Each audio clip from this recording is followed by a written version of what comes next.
Tak cuma Anies yang bersafari menemui tokoh-tokoh Nahdlatul Ulama. Sebelumnya di pekan yang sama, bakal capres Ganjar Pranowo dan Prabowo Subianto juga menampilkan keakraban dengan para tokoh NU.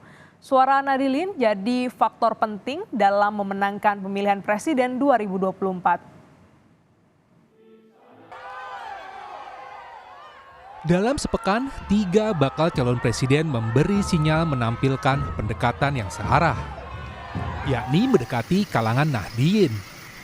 Ya, suara Nahdien memang salah satu penentu sejak pemilihan umum digelar pertama kali pada 1955. Oleh karena itu, berbagai strategi pendekatan dilakukan demi merebut simpati warga NU. Bakal capres PDI Perjuangan Ganjar Pranowo pada Ahad sowan ke rumah Ibunda Ketua Umum PBNU Kiai Haji Yahya Khalil Stakuf di Rembang, Jawa Tengah. Nyai Musinah adalah istri mendiang Kiai Haji Muhammad Khalil Bisri, salah satu tokoh penting NU dan Partai Kebangkitan Bangsa atau PKB. Ganjar mengatakan kedatangannya sekalian pamit di akhir masa jabatannya sebagai Gubernur Jawa Tengah. Kemudian pada Selasa, Menteri Pertahanan yang juga bakal calon Presiden Gerindra dan PKB, Prabowo Subianto dan Habib Lutfi bin Yahya menemui Presiden Jokowi di Istana Kepresidenan. Prabowo dan Habib Lutfi mengatakan melaporkan persiapan Muktamar Sufi Internasional di Pekalongan ke Presiden Jokowi. Habib Lutfi menegaskan enggan kegiatan ini digiring ke urusan politik. Saya kira intinya ini ya. Hari ini saya mengantar aja saya maaf ya. Ya. Saya tidak mau digiring urusan politik. Terima kasih. Terima kasih ya. Pak. Apa? Foto lagi. Di saat bersamaan, bakal capres Koalisi Perubahan Anies Baswedan berkunjung ke wilayah Tapal Kuda di Jawa Timur. Wilayah Tapal Kuda adalah basis kuat Nahdien. Meski selalu diperebutkan setiap pemilu, Ketua Umum PBNU Kiai Haji Yahya Khalil Stakuf selalu menegaskan Nahdlatul Ulama bukan alat yang bisa digunakan untuk kepentingan politik praktis. Ya dukungan apa? Wong NU ini bukan parpol. Saya itu bolak-balik sampai teriak-teriak soal ini. NU bukan parpol, NU tidak dalam posisi untuk memberikan dukungan politik.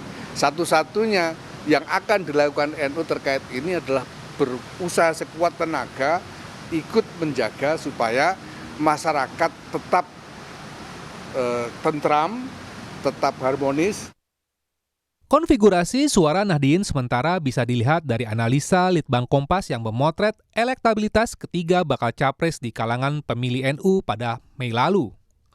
Hasilnya, Prabowo punya elektabilitas paling tinggi, 25,8%. Ganjar di posisi kedua dengan elektabilitas 24,9% dan Anies Baswedan dengan 12,3%. Pentingnya suara Nahdien diakui dua partai pengusung dua bakal capres. PDIP menyatakan Nahdien membawa konsep Islam yang damai dan menyatukan bangsa. Pemilih PDI Perjuangan itu 87% itu menyatakan dirinya Islam. Dari 87% itu 56% menyatakan dirinya NU.